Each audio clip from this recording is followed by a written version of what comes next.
एक तो आंदोलन जीवी, इस शब्द का प्रयोग प्रधानमंत्री ने किसके लिया, कैसे किया, ये आप समझा दीजिए। एफडीआई, फॉरेन डिस्ट्रक्टिव इन्वेस्टमेंट, जो उन्होंने कहा है, ये किस संदर्भ में कहा, क्योंकि और जो जमात शब्द पर बार बार टिकैत साहब कह रहे हैं उस पर भी आप समझ दीजिए। फूफी नाराज है, ये भी प्रधानमंत्री ने कहा, ये जैसे शादी में फूफी नाराज हो जाती है, कुछ उसी अंदाज में आज यहां पर ये लोग। तो ये तीनों किस किस के लिए कहा है, ये जरा समझा दीजिए भाई, इसको लेकर पहेली ना रहे, क्योंकि इसी की वजह से टिकैत साहब कह रहे हैं कि आपने किसानों को जमात कह दिया है। बिल्कुल नरेश जी, बिल्कुल सीधी बात है। कुछ चेहरे आप देखिएगा कि कुछ दिन पहले जब शाहीन बाग का आंदोलन हो रहा था, फोटोए जाके देख लीजिएगा, वही चेहरे जो आपके यहां थे। उससे कुछ दिन पहले जब जेएनयू में, जवाहरलाल नेहरू यूनिवर्सिटी में छात्रों का आंदोलन था, वही चेहरे थे वहां के ऊपर। कहीं पर कोई बांध बन रहा हो भारत के किसी हिस्से में, आप वही चेहरे देखेंगे। कहीं पर कोई न्यूक्लियर पावर प्रोजेक्ट बन रहा हो, वही चेहरे देखेंगे। ये तो टिकैत जी, मैं सीधे साधे की भाषा में कह दूं, जानते हैं कौन है?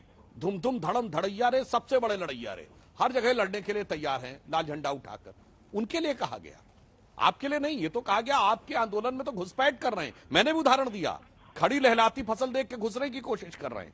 ये प्रधानमंत्री जी का कहना था, उन लोगों से सावधान रहें, उन लोगों से सावधान रहें, उन लोगों से बच के रहने का प्रयास करें। यह प्रधानमंत्री जी ने आगाह किया। किसान के लिए तो पूरी तरीके से हम लोग तैयार हैं, किसी भी प्रकार से कोई समस्या। आप फॉरेन की बात कह रहा हूं, अच्छा ये बताइए, किसान से बड़ा देशभक्त कोई होता है?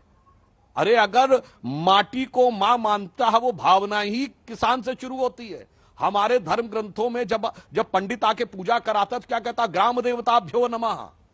नगर देवताभ्यो नमः नहीं होता है, नगर का देवता नहीं होता, गांव का देवता होता। कुल देवताभ्यो नमः, ग्राम देवताभ्यो नमः। मगर उसके बावजूद सोचिए, ऐसे ऐसे लोग बाहर से आकर, आप खुद सोचिए, कोई कनाडा से बोल रहा, कोई स्पेन से बोल रहा है, कोई ऑस्ट्रेलिया से बोल रहा। और टिकैत जी आप ये समझिए, ये वो देश है जिन्होंने विश्व व्यापार संगठन WTO में हमारे गर्दन पे वो रंदा रख दिया था कि अगर अगस्त 2014 में मोदी सरकार बाली में चट्टान की तरह अड़ न गई होती तो 2022-23 के बाद तो हम MSP देने लायक नहीं रहते, पूरे हाथ काट दिए थे।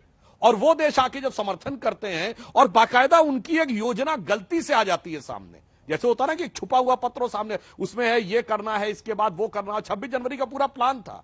तो उन्होंने सिर्फ आगाह किया कि ऐसे लोगों से सावधान रहने की जरूरत है और किसान आंदोलन को ऐसे लोगों से बचा के रखिए। किसानों के प्रति कोई असम्मान का भाव ही नहीं है। ठीक है, और अभी जो आपने एक और बात कही, देखिए साहब, आपके मुंह से एक बात, ठीक है, पूरा कर लीजिए, पूरा कर लीजिए, पूरा मैं सिर्फ एक बात कह देना चाहता हूं। आपने एक बात कही, गोली चला देते।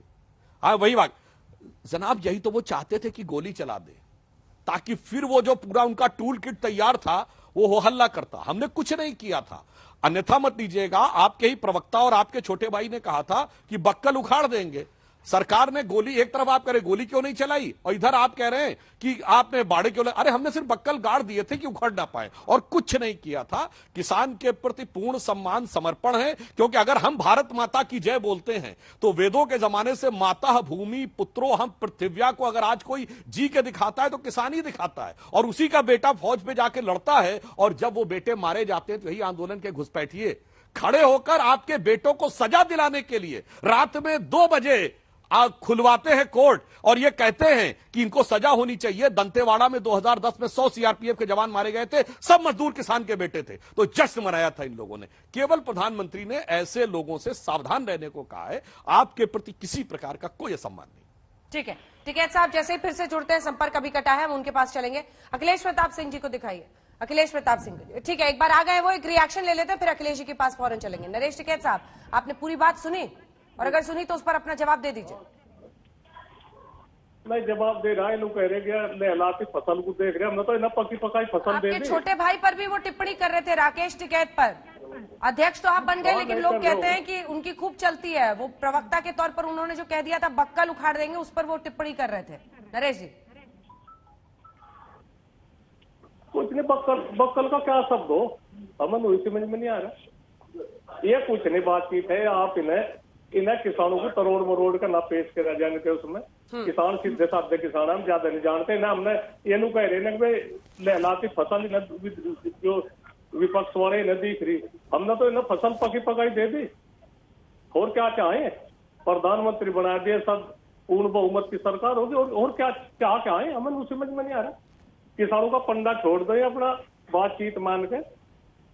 और ये अपना इस बात को निपटा लो, अपना इसी में फायदा है।